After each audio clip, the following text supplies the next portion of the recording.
You had saved up $400,000, hadn't you? I used that money to buy a new house. My mother-in-law, Jane, reported one day that she had bought a house without even mentioning it to me.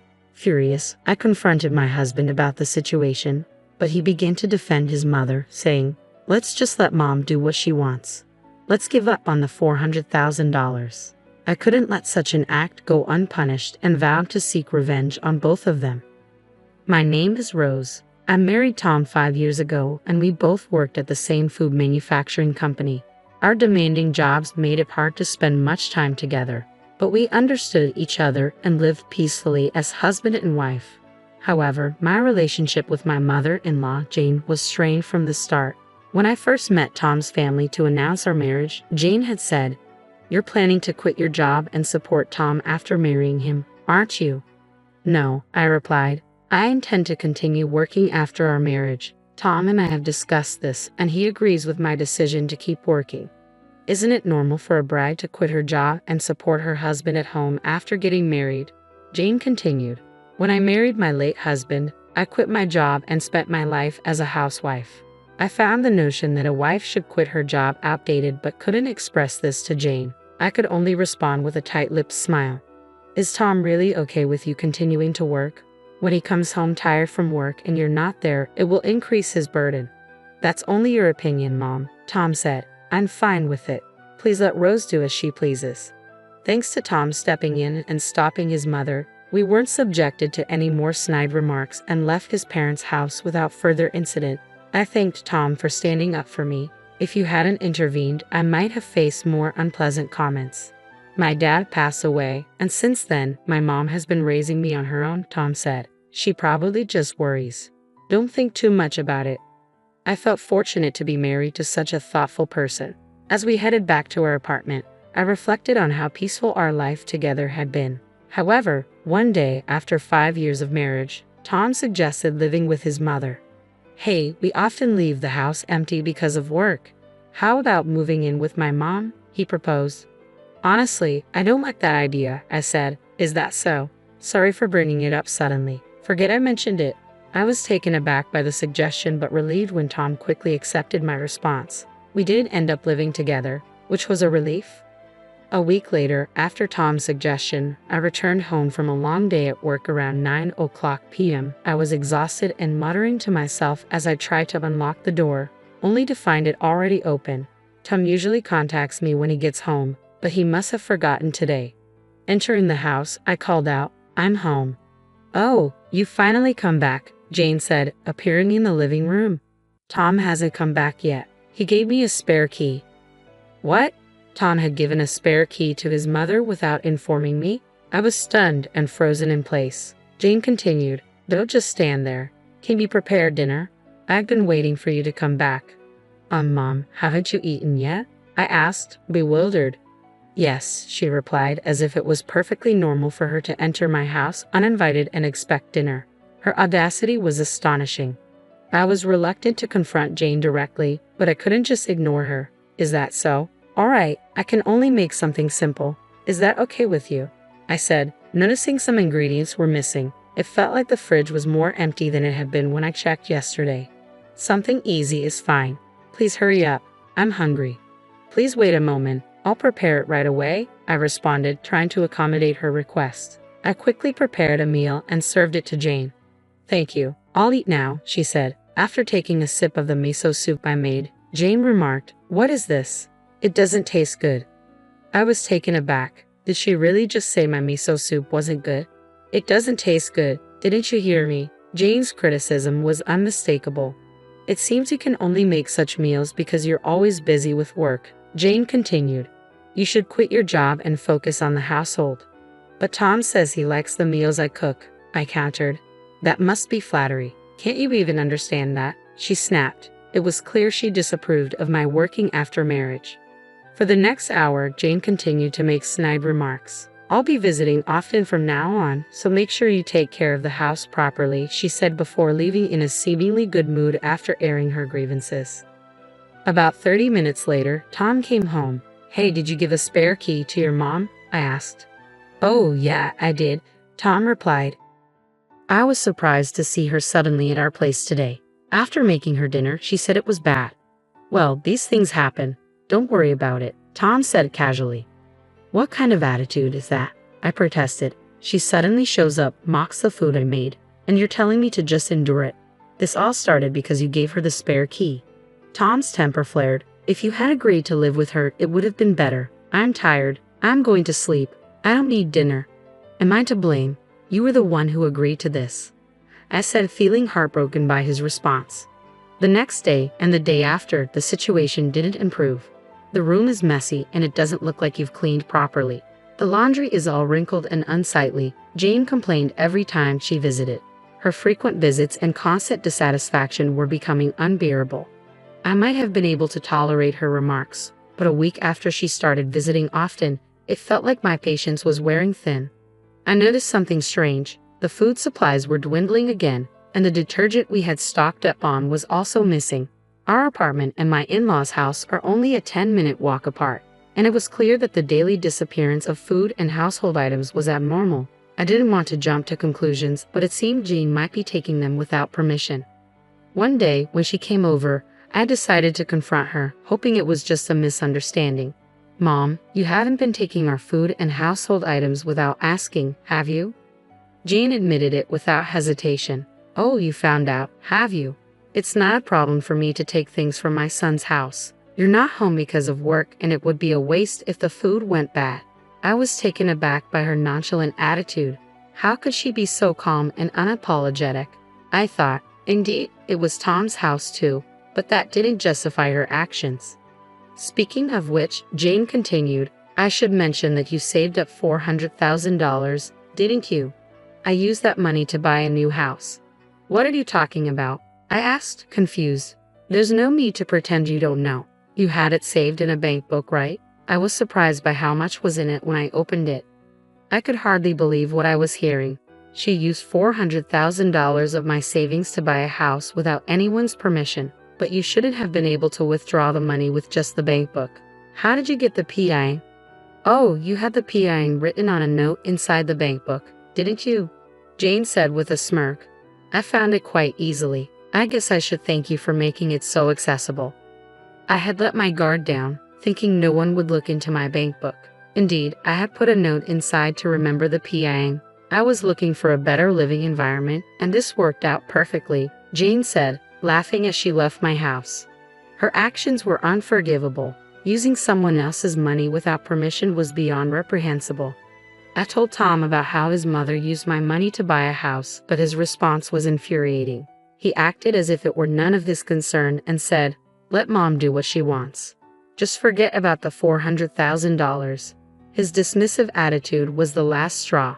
My patience with both him and Jane had worn thin, and I couldn't tolerate any more of their behavior. I decided it was time for some revenge.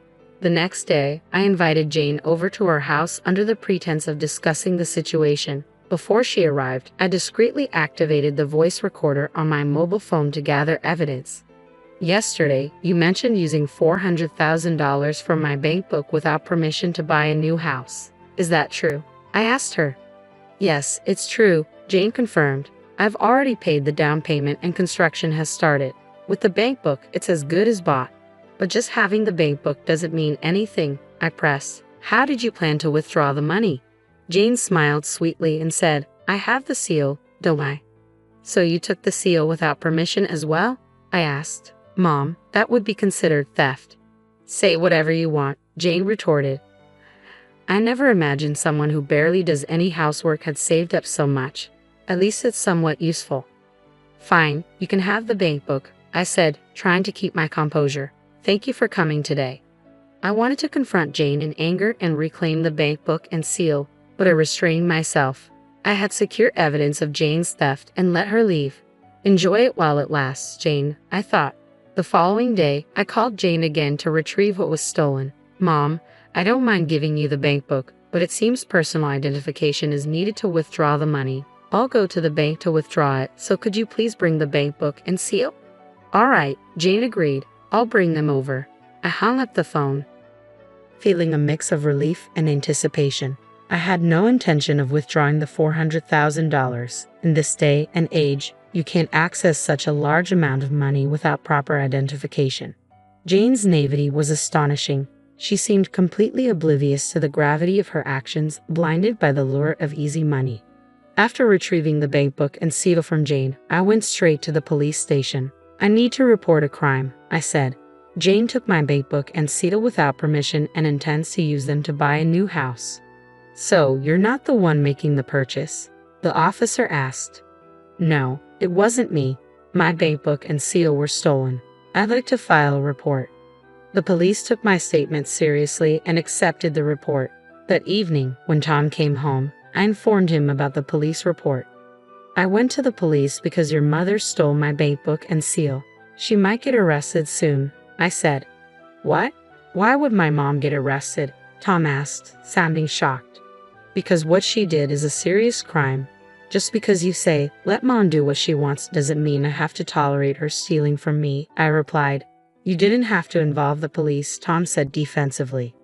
Am I supposed to stay silent while she commits a crime just because she's a relative by marriage? I didn't save up all this money just to hand it over to Jane. Tom's face flushed with anger. So now you're calling my mother an old hack? That's enough, I said. I'm not going to let her get away with this. Tom stormed off to his room, only to return moments later with a divorce form. I never thought you'd say something like that. Sign this, he demanded. I was taken aback that he had a divorce form ready, but I was equally resolute. If this is how you feel, I'll sign it. Just get it over with, I said. Tom seemed surprised by my willingness to sign so quickly. After I completed the paperwork, he took the form and left. I showed Tom the divorce form. There should be no problem now. I'll submit this to the city hall myself, I said. It was clear he wanted to avoid facing me any longer. After our conversation, Tom quickly left the house, despite the late hour, likely heading to his mother's place. About 20 minutes later, my phone rang. Hello? I answered. It's Tom, came the voice on the other end. I told Mom that Rose filed a police report. Could you withdraw it? No way, I said firmly. Even if she's pretending to be remorseful, it doesn't change anything. I won't forgive her. She's likely to do this again. Another call came in. Hello? I asked, annoyed. I'm sorry, said a tearful voice. It wasn't Tom's but Jane's. She was crying and apologizing, but her tears did nothing to soften my stance. You think crying and apologizing will make me forgive you? You took not only the bank book but also the seal. How do you explain that? I've always wanted a single-family home, Jane explained. After living in apartments for so long, I couldn't resist using the money. I know it was wrong, but I've been managing our finances and saw the $400,000. I couldn't help myself. That doesn't excuse anything, I replied coldly. I worked hard for that money before I even married your son. You can't just make it right by apologizing. Reflect on this in prison. Jane tried to make another appeal. Please, I have a request. A request? Now? How audacious. What is it? I've already paid a $100,000 down payment from my savings, and I can't stop the construction. Could you lend me the $400,000, promising to repay it without fail? Are you delusional? I responded. There's no way I'm lending you anything. I can't trust someone who steals not just a bank book but also food and household items to repay me. What should I do then? Jane asked, desperation evident in her voice. That's your problem to figure out. I'm not responsible for cleaning up your mess. Why don't you ask your son to take out a loan? Jane's panic was almost amusing, but I had no sympathy left. Just as I was about to end the call, Tom intervened.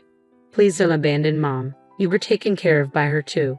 Even if it's not the full amount, please help her. Taken care of. She comes over every day just to criticize and has a spare key but doesn't help around the house. What care does she give me? I countered. Tom had no response, clearly grasping at straws in a desperate attempt to appeal to my emotions. I won't help at all. Good luck. Wait, I'll take care of Mom so she won't be a burden to you. Can we cancel the divorce? Tom pleaded. It's too late for that now, I said. Your mother is clearly the most important thing to you. You never protected me. I'm done. Enjoy your time with her. We'll be strangers by tomorrow. I hung up, turning off my phone to avoid more calls. Tom didn't return that night. They were probably comforting each other, and I was left to deal with the aftermath. I took a day off work to submit the divorce papers to City Hall. With that, Tom and I became strangers. Whatever happened to his mother was no longer my concern. During the 3 days leading up to my move, Tom and I barely spoke. I didn't initiate any conversation either. I planned to stay at my parents' house, an hour's commute from work, which was manageable. As I left the house that Tom and I had shared, he said, "I'm sorry for everything." I ignored him and walked out. It was a surprising end to a marriage that had once been filled with love. Yet strangely, I felt no sadness, only relief at being free from such a terrible mother and son. I couldn't forgive the hurtful words and actions. This outcome was a direct result of Tom's neglect and his constant prioritization of his mother over me. If he had taken a firm stand against her when she used my bank book to buy a house, perhaps I might have reconsidered. Jane and Tom had underestimated me. I wasn't going to end this passively. They would now face the burden of loan repayments, which was precisely what Jane wanted. They were both accountable for their actions. I reflected on this as I drove to my parents' house. A week later, the police contacted me to inform me that Jane had been arrested on suspicion of theft. It turned out that not living with her had been a decisive factor in her arrest. Had I lived with my mother-in-law, the case might have been considered theft among relatives, making an arrest difficult. I was relieved and thanked the police before ending the call. Jane would now have the chance to truly reflect on her crimes in prison. Just then, Tom called. "Hello. My mom got arrested." "I know. The police just informed me," I said. "With her gone, there's no way I can pay off the loan by myself. So what do you want from me?" "Are you asking for my help?" he replied. "No.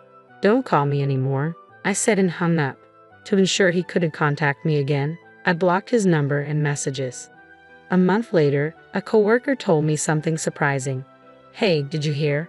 Tom quit the company." Tom and I worked at the same company, though we were in different departments, so we didn't interact much. With news of his mother's arrest spreading within the company, it seemed Tom found it too difficult to stay. I had no involvement in spreading the gossip and had no idea what happened to him afterward, but he was likely struggling with the loan repayments. 3 years later, I remarried someone I met completely outside of work, someone who truly values me. My new in-laws have welcomed me warmly, and I cherish them in return. I finally feel I've found true happiness and hope never to experience anything like before again.